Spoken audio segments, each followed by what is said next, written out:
नमस्कार गुरुजनों। मैं राकेश वर्मा आप सभी का स्वागत करता हूं आपके अपने परिवार एसन गुरुकुल पर। गुरुजनों, आप सभी को यह जानकर हैरत होगा, बीपीएससी टीआरई 1 और टीआरई 2 के माध्यम से 1 लाख से भी अधिक शिक्षकों की बहाली हो चुकी है। टीआरई 1 के माध्यम से जितने शिक्षकों की बहाली हुई, उनका विद्यालयों में अस्थायी रूप से पोस्टिंग हो गया है। लेकिन टीआरई 2 के माध्यम से अब तक पोस्टिंग नहीं हुए हैं। पोस्टिंग यथाशीघ्र बेहद जल्द हो जाएंगे, यह भी जो है देखने को मिलेगा आपको कुछ ही दिनों में।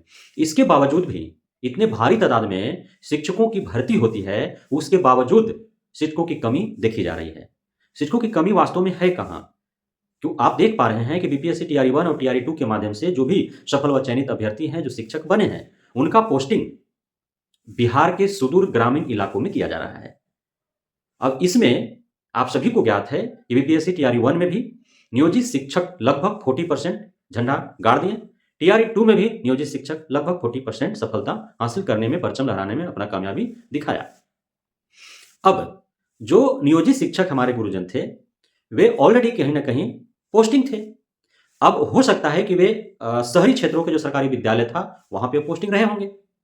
अब चूंकि वे बीपीएससी टीआरई 1 और टीआरई 2 के माध्यम से बीपीएससी कैडर का शिक्षक बन चुके हैं, कोई राज्यकर्मी का दर्जा पाने के उद्देश्य से सेम ग्रेड में उन्होंने टीआरई 1 या 2 दिया और वे सफल भी हो गए। और बहुत अधिक हमारे गुरुजन जो रहे, वे 1 to 5 में थे तो 6 to 8 में गए, 6 to 8 में थे 9th में गए, 9th में थे 11th 12th में गए। ऐसे हुए, प्रमोशन पाने के उद्देश्य से उन्होंने टीआरई दिया 1 या 2, उस अनुसार जो है वे सफलता हासिल किए।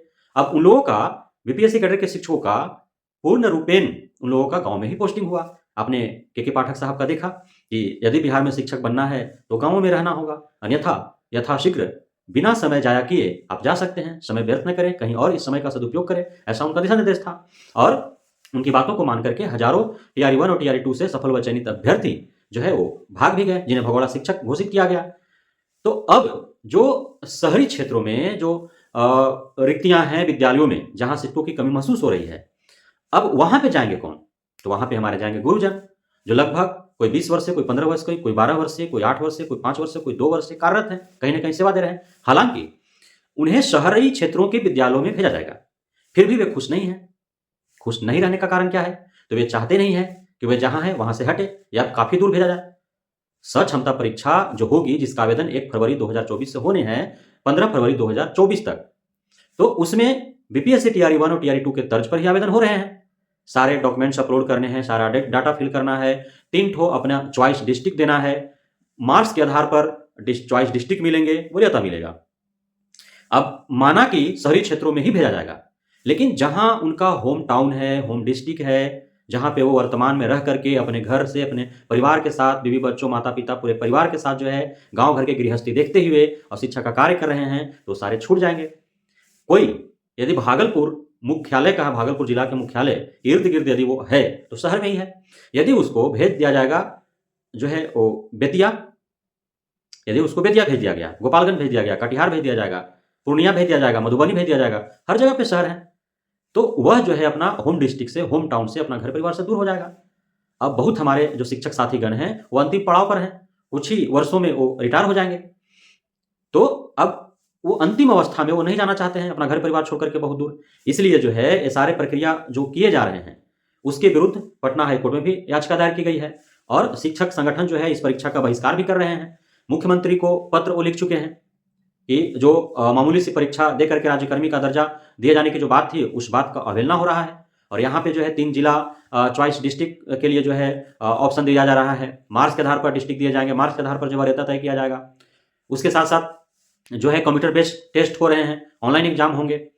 तो बहुत सारे हमारे गुरुजन हैं जो कंप्यूटर माउस जो है वो कभी देखे पकड़े नहीं, कीबोर्ड पर कभी अंगुली रखा नहीं, तो प्रॉब्लम होगा। वो उनको विशेष ट्रेनिंग नहीं दी गई है अब तक शिक्षा विभाग के द्वारा, साथ ही उनको तैयारी करने का अवसर नहीं दिए जा रहे हैं। बहुत देर से और बहुत शीघ्रता से जो है कार्य को करने का जो है शिक्षा विभाग प्रयास कर रही है। जैसे कि टीआरई 1 टीआरई 2 देखा गया, पिछले 5 वर्ष से कोई भर्ती नहीं आई और जब आई तो यथाशीघ्र उसको इतने जल्दीबाजी में किया गया कि बहुत सारे अनियमितता, गड़बड़ियां देखने को मिला। उसी प्रकार जो है वर्षों से सड़क से लेकर के सदन तक हमारे नियोजित शिक्षक गुरुजन जो हैं वो संघर्ष करते रहे। अंततः उनको 2023 अंत में उम्मीद जगी, 2024 फर्स्ट में ही उन्हें परीक्षा हेतु आमंत्रित किया जा रहा है, लेकिन इतनी शीघ्रता से उन्हें तैयारी करने का ही मौका नहीं दिया जा रहा है। अब शहरी क्षेत्र में भेजे जाएंगे, इससे खुश होने के बजाय वे इस बात को लेकर के नाराज हैं कि उन्हें आखिर अपने जिला से दूर क्यों भेजा जा रहा है। उनका साफ साफ कहना है कि जिला वही रखा जाए जिस जिला में वे हैं, और प्रखंड बदल दिया जाए या विद्यालय बदल दिया जाए। साथ ही जिनको स्थानांतरण लेना है उन्हें म्यूचुअल ट्रांसफर का जो है दिया जाए व्यवस्था, ऐच्छिक स्थानांतरण का उनको जो है लाभ प्रदान किया जाए। क्योंकि बहुत सारे नियोजित शिक्षक गुरुजन जो है जिनका नियोजन जो हुआ है वो जहाँ के हैं, जिस जिला के हैं, उस जिला को छोड़ करके दूसरे जिला में हुआ है, या फिर उसी जिला में अपने अस्थायी गृह निवास से उनका 100-150 किलोमीटर की दूरी में हुआ है, क्योंकि जिला भी तो बहुत बड़ा होता है। तो वे ट्रांसफर लेना चाहेंगे उसी जिला के अंतर्गत, या फिर जो दूसरे जिला में नियोजन जिनका हुआ है यदि वो अपने जिला में जाना चाहते हैं तो ऐच्छिक ट्रांसफर का जो है, ऐच्छिक स्थानांतरण का ऑप्शन दिया जाए, म्यूचुअल ट्रांसफर का जो है लाभ प्रदान किया जाए। तो ये मांग है, अर्थात स्थानांतरण हो या न हो, यह नियोजित शिक्षकों गुरुजनों पर निर्भर होना चाहिए और उनके इच्छा के अनुसार उन्हें स्थानांतरण मिलना चाहिए, यह उनका मांग है। इसीलिए शिक्षा विभाग भले ही उन्हें जो है लोभ दे, लालच दे कि नियोजित शिक्षकों का जो स्थानांतरण सक्षमता परीक्षा के बाद मार्च या अप्रैल में होंगे, उन्हें शहरी क्षेत्रों के विद्यालयों में ही भेजा जाएगा, क्योंकि टीआरई 1 और टीआरई 2 के द्वारा शिक्षकों की जो नियुक्ति हुई है वो सुदूर ग्रामीण इलाकों में हुए हैं, जहां अब शिक्षक पर्याप्त हो गए हैं। लगभग शहरी क्षेत्रों में शिक्षकों की कमी है, उसे भरपाई करने के लिए सक्षमता परीक्षा से पास होकर के जो राज्यकर्मी बनेंगे, विशिष्ट शिक्षक जो बनेंगे, उनका पोस्टिंग जो है शहरी क्षेत्रों के इर्द गिर्द के सरकारी विद्यालयों में होगा। तो ये लोभ लालच दिए जा रहे हैं, फिर भी हमारे गुरुजन जो है नाराज हैं। उसका मैंने कारण आपको बताया।